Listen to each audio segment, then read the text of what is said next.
Morning students. Last जो video था ना उसमें हम संकुल यौगिकों में बंधन की बात कर रहे थे। संकुल यौगिकों में बंधन को समझाने के लिए मैंने वर्नर का सिद्धांत और संयुजकता बंध सिद्धांत आपको बताया।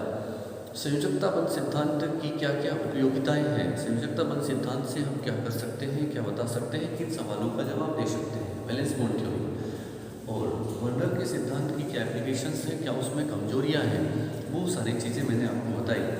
आज अपन स्टार्ट करेंगे कि वहाँ पे हमने वर्नर का सिद्धांत जब पढ़ा था तो उसमें मैंने स्ट्रक्चर ऑफ कॉम्प्लेक्स कंपाउंड या कॉम्प्लेक्स कंपाउंड को कितने तरह से रिप्रेजेंट किया जा सकता है उसको मैं थोड़ा सा आपको रिमाइंड कराता हूँ। हमने जैसे पहले पिछले कुछ वीडियोस में देखा रिप्रेजेंटेशन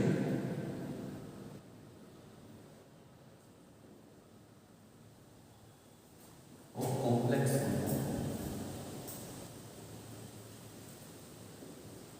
कॉम्प्लेक्स कंपाउंड को चार तरह से रिप्रेजेंट कर सकते हैं। ऐसा कॉम्प्लेक्स कंपाउंड जिसमें सिंपल आयन प्रेजेंट हो प्लस और संकुल आयन प्रेजेंट हो माइनस के फॉर्म में। ऐसा कॉम्प्लेक्स कंपाउंड जिसमें प्लस कॉम्प्लेक्स आयन हो और माइनस सिंपल आयन हो। एक ऐसा कॉम्प्लेक्स कंपाउंड जिसमें प्लस और माइनस दोनों कॉम्प्लेक्स आयन हो और एक ऐसा कॉम्प्लेक्स कंपाउंड जिसमें सिंपल आयन प्रेजेंट नहीं हो। इस तरह से प्रीवियस वीडियोस में मैंने आपको बताया कि किसी संकुल यौगिक को चार तरह से रिप्रेजेंट किया जा सकता है। अब अपन कॉम्प्लेक्स कंपाउंड को आगे समझने के लिए इससे रिलेटेड आगे का सिलेबस, आगे के जो टर्म्स हैं उनको समझने के लिए जरूरी है कि संकुल यौगिक में जो बेसिक टर्मिनोलॉजी काम में ली जाती है उनको अपन पहले समझें। तो यहाँ पे अपन लेंगे some terms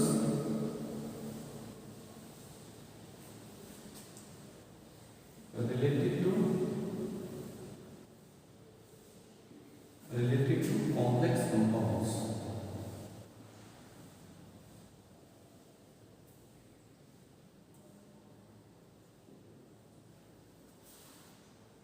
कुछ टर्म्स जो कॉम्प्लेक्स कंपाउंड से रिलेटेड होती है उनको हम पढ़ेंगे। उससे पहले मैं जनरल कॉम्प्लेक्स कंपाउंड का एग्जांपल लेता हूँ MlN प्लस माइनस X। मैंने एक जनरल कॉम्प्लेक्स कंपाउंड लिया, उसमें अपन देखेंगे कि यहाँ पे जो ये लिखा हुआ है उसको तो अपन बोलते हैं सेंट्रल एटम। सेंट्रल एटम क्या बोलते हैं इसे, जो यहाँ पे M से जिसको रिप्रेजेंट कर रहा हूँ, यहाँ पे सेंट्रल मेटल लिखते हैं अपन सेंट्रल एटम। और मेटल भी हो सकता है, ये है लिगेंड, इसको अपन बोलते हैं लिगेंड। और इसके साथ जो N लिखा हुआ है इस N को, इसको अपन बोलते हैं कोऑर्डिनेशन नंबर।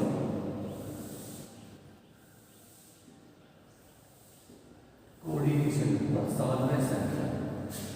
और यहाँ पे जो है ये चार्ज और कॉम्प्लेक्स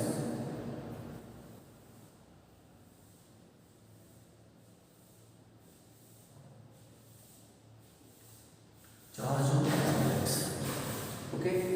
तो ये एक सिंपल कोऑर्डिनेशन कंपाउंड है जिसको अपन इस तरह से रिप्रेजेंट करते हैं। यहाँ पे सेंट्रल मेटल है, ये लिगेंड है, ये इसकी कोऑर्डिनेशन नंबर है और ये इस पर चार्ज है जो प्रेजेंट है। तो यहाँ जो टर्मिनोलॉजी काम में लेंगे उसमें से सबसे पहले अपन टर्म काम में लेते हैं कोऑर्डिनेशन एंटिटी। कोऑर्डिनेशन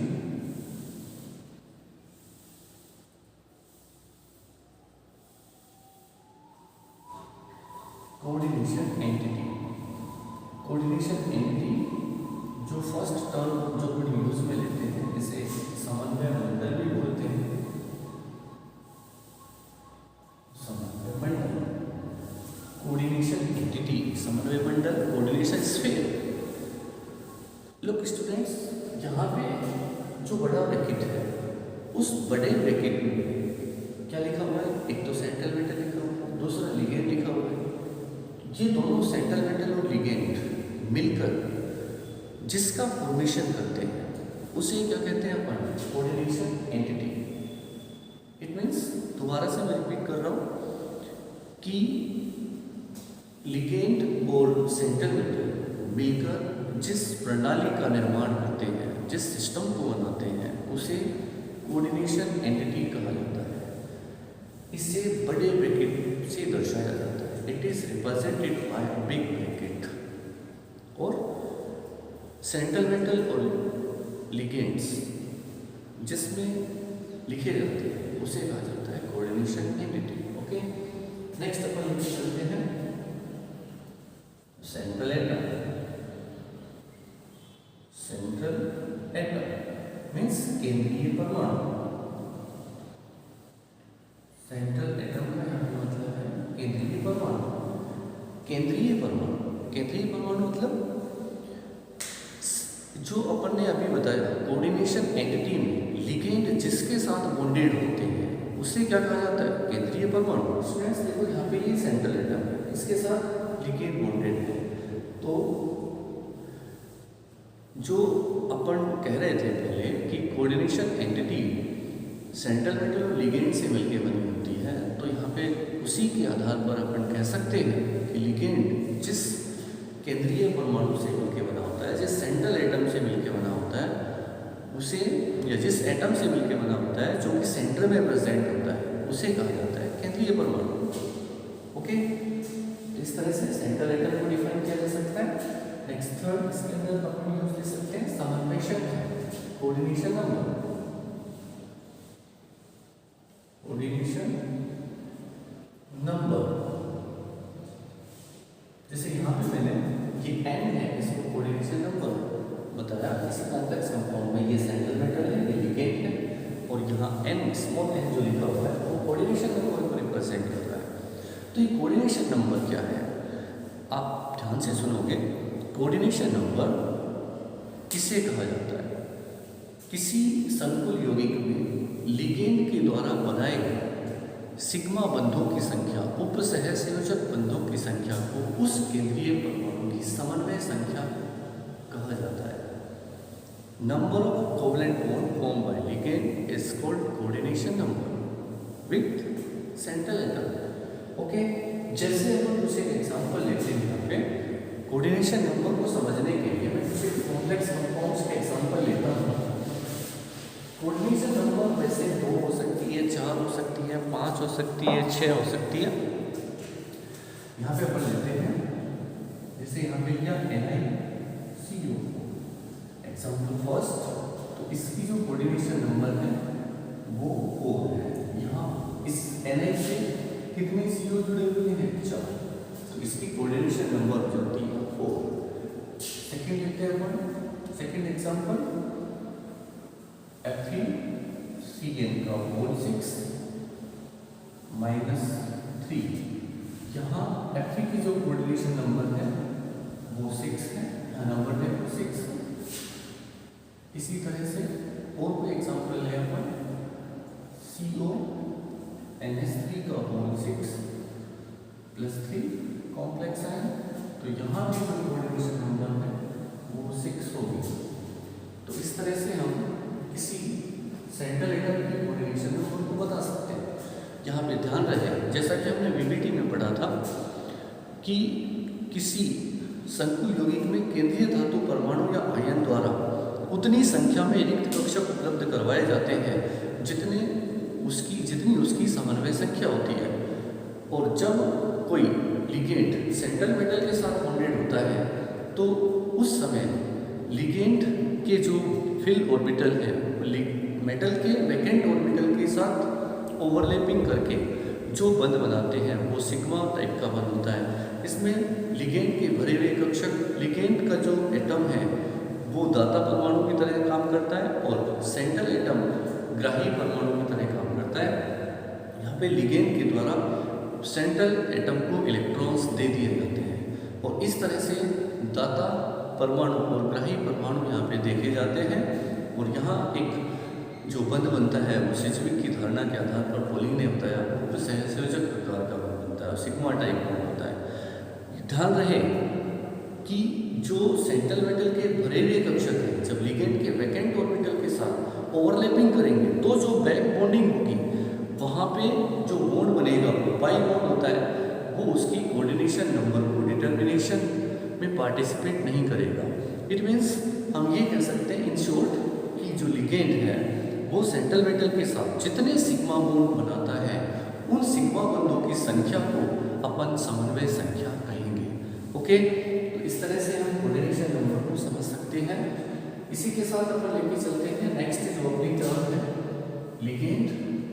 लिगेंड को लेके चलते हैं। लिगेंड क्या है? अब देखो स्टूडेंट्स, लिगेंड किसे कहते हैं? परमाणु एवं परमाणुओं के वे समूह जो कम से कम एक इलेक्ट्रॉन को दे सकते हैं उसे लिगेंड कहा जाता है। दोबारा से सुनिएगा, परमाणु एवं परमाणुओं के वे समूह जो कम से कम एक इलेक्ट्रॉन युग्म दे सकते हैं उन्हें लिगेंड कहा जा सकता है। It means ligand is a group of atom और एटम।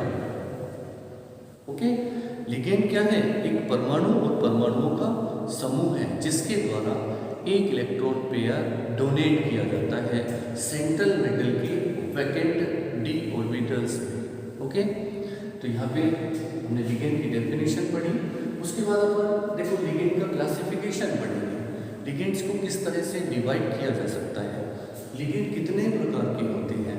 तो लिगेंड को अपन दंतुकता के आधार पर, पहले तो यहाँ पे डेफिनेशन लिख देता हूँ, परमाणु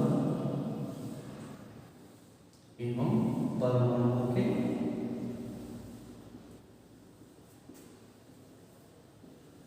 वे समूह जिनके द्वारा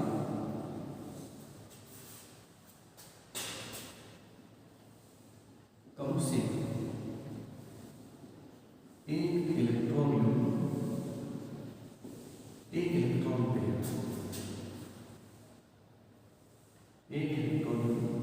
दिया जाता है या उपस्थित होता है।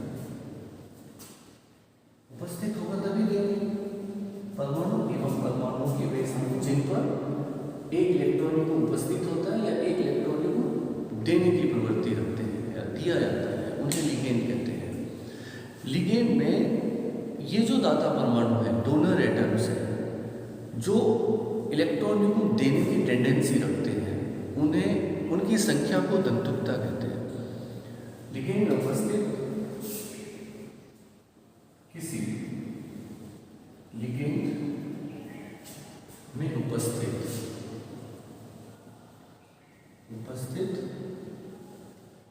दाता परमाणु डोनर एटम्स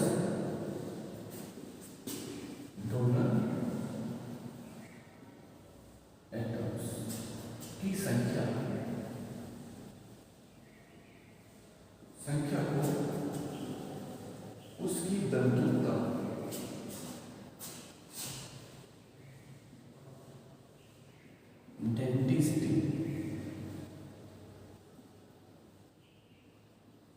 डेंसिटी कहा जाता है। किसी लिगेंड में उपस्थित दाता परमाणुओं की संख्या को उसकी दंतुकता कहा जाता है। ओके, और दंतुकता क्या है? दंतुकता के आधार पर लिगेंड को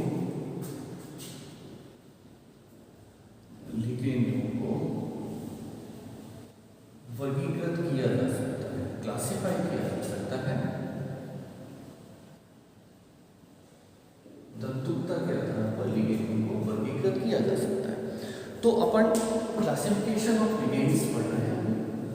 लिगेंड को अपन दंतुकता के आधार पर क्लासिफाई कर सकते हैं। इसको आप नोट डाउन कर लोगे। यहाँ पे अपना टॉपिक चल रहा था, टर्म चल रही थी लिगेंड, उसकी मैंने यहाँ पे लिगेंड क्या होता है ये बताया। अब अपन लिगेंड को क्लासिफाई करेंगे। लिगेंड को दंतुकता के आधार पर डिवाइड कर सकते हैं। Monodentate ligand, monodentate ligand,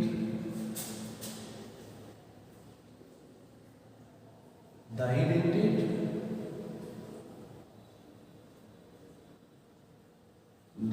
ligand, और एक होता है पॉलीडेंटेट। मोनोडेंटेट लिगेंड, डाइडेंटेट लिगेंड और पॉलीडेंटेट लिगेंड। बिल्कुल सिंपल है, बिल्कुल आसान है। मोनोडेक्टिक लिगेंड जिनकी दंतुकता एक होती है, जिनमें दाता परमाणु की संख्या नंबर ऑफ एटम्स एक हो, उसे कहा जाता है मोनोडेक्टिक लिगेंड। वो लिगेंड जिसमें दाता परमाणु की संख्या दो होती है, डेंटिसिटी दो हो, मोनोडेक्टिक लिगेंड। इनकी डेंटिसिटी कितनी होगी? डेंटिसिटी 1 होगी। इनकी डेंटिसिटी होती है 2। डाइडेंटिक और पॉलीडेंटेट की डेंटिसिटी होगी मोर देन 2 से ज्यादा। इनकी दंतुकता 2 से अधिक होगी। जिनकी दंतुकता 1 हो उन्हें मोनोडेंटेट, जिनकी दंतुकता 2 हो उन्हें डाइडेंटेट, और जिनकी दंतुकता 2 से ज़्यादा हो उन्हें कहा जाता है पॉलीडेंटेट। जैसे यहाँ पे ले सकते हैं अपन एग्जाम्पल की होंगे ईडीटीए लिगेंड पॉलीडेंटेट लिगेंड होता है, जिसकी दंतुकता कितनी होती है? डेंटिसिटी 6 होती है। बाइडेंटेट लिगेंड में अपन ईएन ले सकते हैं, एथिलीन डाइईन ले सकते हैं, ऑक्सलेट ले सकते हैं आदि, जिनकी दंतुकता 2 होती है, इथाइलिन डाइईन, ऑक्सलेट। इसी तरह से मोनोडेंटेट लिगेंड में लिए जा सकते हैं CN minus, Br minus, I minus, F minus etcetera. तो ये सारे मोनोडेंटेट लिगेंड हैं जिसकी दंतुकता कितनी होती है? 1। मोनोडेंटेट जिनकी दंतुकता 2 होती है, डाइडेंटेट और जिसकी दंतुकता 2 से ज़्यादा होती है उन्हें कहा जाता है पॉलीडेंटेट। तो यहाँ स्टूडेंट्स अपन लिगेंड का क्लासिफिकेशन पढ़ रहे थे on the basis of denticity. Okay, अभी अपन लिगेंड का क्लासिफिकेशन पढ़ेंगे चार्ज के आधार पर, on the basis of charge. इसको आप नोट डाउन कर लोगे। ओके, नेक्स्ट आगे चलता हूँ मैं। लिगेंड को चार्ज के आधार पर किस तरह से क्लासिफाई किया जाता है? चार्ज के आधार पर ligand on the basis of charge,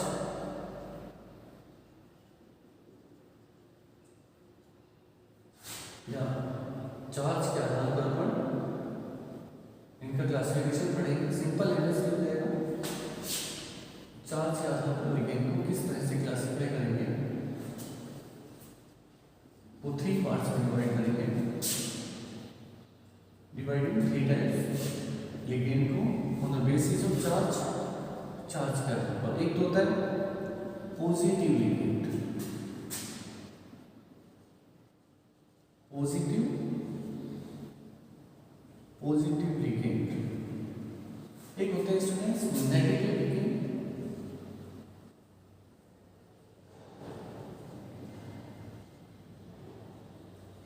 एक होता है न्यूट्रल।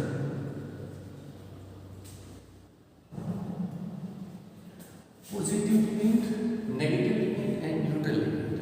इनके एग्जांपल्स होते हैं positive ligand NO plus H2N bond NH3 plus, positive ligands के रूप में ले सकते हैं अपन एटसेट्रा। ये सारे लिगेंड कैसे हैं? Positive ligand. इसी तरह से नेगेटिव लिगेंड के रूप में लिए जा सकते हैं CN minus cyanide, Br minus, I minus, SO4 minus 2, CO3 minus 2, OX minus 2 oxalate, O minus 2, O2 minus 2, S minus 2।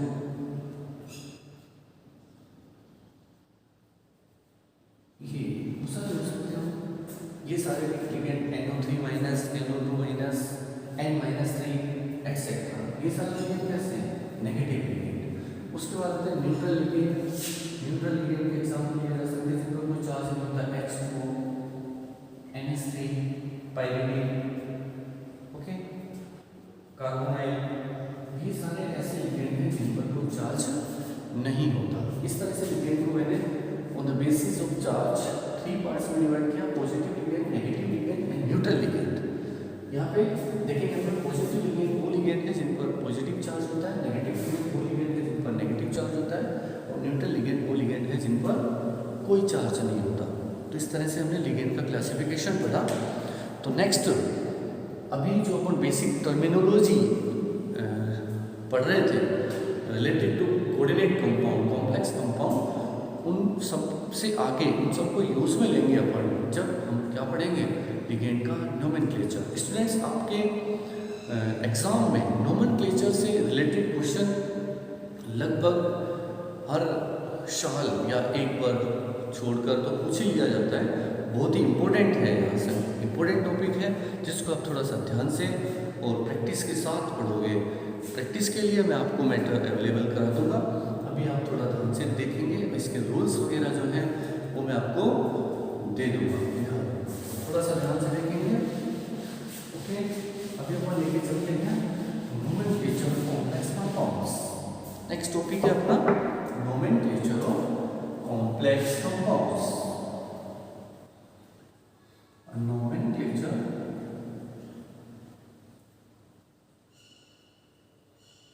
Nomenclature of complex compounds। Nomenclature of complex compounds। Complex compound का nomenclature करने के लिए हमें simple compound को ध्यान में रखना होगा। सिंपल कंपाउंड जैसे हम लेते हैं एग्जांपल NaCl, इसका जब हम नाम लिखते हैं तो स्टूडेंट्स हमें सभी को मालूम है कि जो पॉजिटिव आयन है उसका नाम पहले लिख दिया जाता है और उसमें कोई चेंज नहीं किया जाता। नेगेटिव आयन का नाम बाद में लिखा जाता है, यानी कि राइट साइड में लिखते हैं, पॉजिटिव आयन का नाम लेफ्ट साइड में लिखते हैं। जैसे इसका नेम मैं लिखूंगा तो यहाँ पे मैं लिखूंगा सोडियम, ये पॉजिटिव आयन है और यहाँ पे ये नेगेटिव आयन है, तो यहाँ पे मैं क्लोराइड लिख रहा हूँ, क्लोरीन नहीं लिखा हमने, क्लोराइड लिखा, यानी कि नेगेटिव आयन का जब नाम लिखते हैं तो उसमें हम चेंज कर देते हैं, IDE ATE वगैरह जोड़ देते हैं, तो इस तरह से इसका नाम हो जाता है सोडियम क्लोराइड। ओके, सेम इसी तरह से इसी चीज को यूज में लेकर अपन कॉम्प्लेक्स कंपाउंड का नामकरण देखेंगे। ओके, तो कॉम्प्लेक्स कंपाउंड का नामकरण करते समय, नोमेनक्लेचर करते समय अपन एक चीज देखते हैं जो कॉमन है। हमारे पास दो तरह के केस आते हैं, एक तो ऐसा कॉम्प्लेक्स कंपाउंड जिसमें सिंपल आयन नहीं होता, साथ ही ऐसा हो कि किसी कॉम्प्लेक्स कंपाउंड में जो कॉम्प्लेक्स आयन है वो प्लस हो, और एक ऐसा कॉम्प्लेक्स हो सकता है जिसमें कॉम्प्लेक्स आयन माइनस हो। जैसा कि हमने रिप्रेजेंटेशन ऑफ कॉम्प्लेक्स कंपाउंड्स पढ़े थे, 4 तरह के कॉम्प्लेक्स पॉसिबल होते हैं, जिसमें दोनों कॉम्प्लेक्स आयन हो, जिसमें सिंपल आयन नहीं हो, या फिर जिसमें प्लस कॉम्प्लेक्स आयन हो, माइनस कॉम्प्लेक्स आयन हो। तो स्टूडेंट्स, यहाँ पे इनमें भी ये ध्यान रखना है आपको, किसी कॉम्प्लेक्स कंपाउंड का जब नोमेनक्लेचर आप करोगे तो सिंपल कंपाउंड की तरह से धनायन का नाम पहले लिखोगे और ऋणायन का नाम बाद में लिखोगे, ये फर्स्ट पॉइंट है। किसी संकुल यौगिक का नामकरण करते समय धनायन का नाम पहले और ऋणायन का नाम बाद में लिखा जाता है, फर्स्ट पॉइंट है। ओके, अगर किसी संकुल यौगिक में धनायन, यदि अगर किसी संकुल यौगिक में उपस्थित कॉम्प्लेक्स आयन, सेकंड पॉइंट आप लिख सकते हो, धनायन होता है, यानी कि उस पर प्लस चार्ज होता है, तो ध्यान रखेंगे हमेशा हम लिगेंड का नाम पहले लिखेंगे, धातु का नाम बाद में लिखेंगे, और धातु के नाम को बिना किसी परिवर्तन के, बिना किसी चेंज के एज इट इज उसकी ऑक्सीडेशन नंबर के साथ लिख देते हैं। जैसे ऐसा हो, कॉम्प्लेक्स आयन क्या हो, प्लस हो, तो name of ligand, name of ligand. अगर वो लिगेंड्स ज़्यादा संख्या में हो, एक से ज़्यादा तरह के हो, एक से ज़्यादा नंबर्स में हो, तो फिर अपन अल्फाबेटिक ऑर्डर ध्यान रखेंगे, इन अल्फाबेटिक ऑर्डर।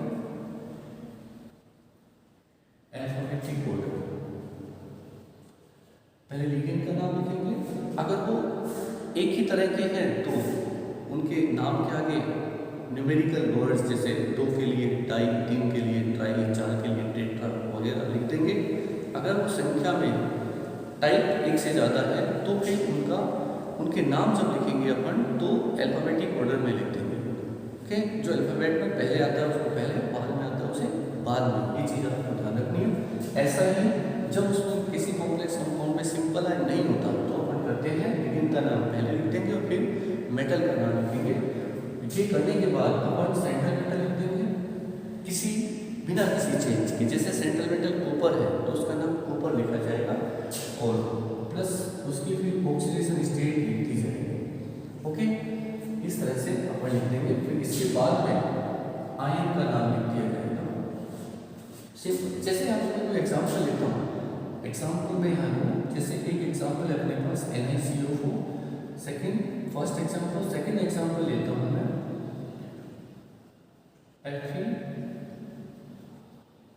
Fe(NH3)6 Cl3। यहाँ पे मैंने 2 एग्जाम्पल लिए, तो इस वाले में मैं IUPAC नहीं लिखूंगा। तो लिखने के लिए यहाँ पे कार्बोनिल लिगेंड है जिसके नंबर 4 है, तो मैं लिखूंगा टेट्रा, 4 के लिए टेट्रा कार्बोनाइल, टेट्रा कार्बोनाइल निकल। निकल इसकी ऑक्सीडेशन स्टेट है 0, तो मैं यहाँ पे लिख दूंगा 0 स्मॉल, इसका नाम है टेट्रा कार्बोनाइल निकल 0। ओके, अब इसके बाद अपन इसका नाम लिखते हैं। तो यहाँ पे देखो ये प्लस है, इसकी ऑक्सीडेशन नंबर 3 है, ऑक्सीडेशन स्टेट यहाँ पे +3 चार्ज है। ये एमीन लिगेंड है जिसकी नंबर 6 है, तो मैं लिखूंगा हेक्सा एमीन, हेक्सा एमीन। और यहाँ पे है iron, 3rd Roman iron 3rd, last में मैंने रेडाइन का नाम किया क्लोराइड। इस तरह से मैं कॉम्प्लेक्स कंपाउंड का नाम लिख दूँ। ये इस तरह के कॉम्प्लेक्स कंपाउंड की नोमेनक्लेचर के लिए सिंपल फॉर्मूलेज हैं जो आप देख सकते हो। इसी के साथ अगर किसी कॉम्प्लेक्स कंपाउंड में नेगेटिव आयन कॉम्प्लेक्स आयन के रूप में हो तो उसका नोमेनक्लेचर करते समय भी अपन पॉजिटिव आयन का नाम पहले लिख देंगे, प्लस उसके बाद positive ion plus name of ligand. अगर वो नंबर्स में ज़्यादा है तो टेट्रा लगा देंगे, और टाइप में ज़्यादा है तो फिर अपन उनको अल्फाबेटिक ऑर्डर में लिखेंगे, इन अल्फाबेटिक ऑर्डर में लिख देंगे, प्लस सेंट्रल लेटर प्लस 8 से समाप्त करेंगे, और फिर ऑक्सीडेशन स्टेट को छोटे ब्रैकेट में लिखते हैं। जैसे कोई एग्जांपल लेते हैं इसका पर, वो एग्जांपल लिया हमने K4Fe(CN)6, एक कॉम्प्लेक्स कंपाउंड लिया जिसमें यहाँ पे -4 यानी कि कॉम्प्लेक्स आयन पर माइनस चार्ज। तो लुक स्टूडेंट्स, मैं इसका जब नाम लिखूंगा तो धनायन का नाम पहले लिखूंगा पोटेशियम,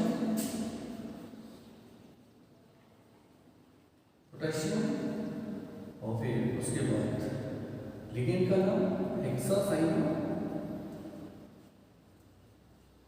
पोटेशियम हेक्सासाइनो। फेरेट यहाँ पे आयरन लिखूंगा ferrate, hexacyano ferret.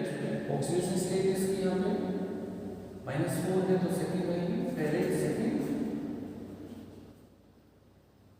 Ferret second. मैंने लिखा पोटेशियम 6 के लिए हेक्सा, साइनाइड लिगेंड के लिए, और इसको फेरेट लिखा ना कि आयरन लिखा, ATE पर समाप्त किया, ATE प्लस इसकी ऑक्सीडेशन स्टेट में लिखी सेकेंड। तो इस तरह से अपन किसी कॉम्प्लेक्स कंपाउंड का नोमेनक्लेचर कर सकते हैं। नोमेनक्लेचर के जो और एग्जांपल्स हैं वो अपन आगे ले सकते हैं, जिसका मैं आपको सेट सेंड कर दूंगा। तो आप इसकी अच्छे प्रैक्टिस के साथ प्रैक्टिस कीजिए, और कोई प्रॉब्लम हो तो आप उससे शेयर कर सकते हैं।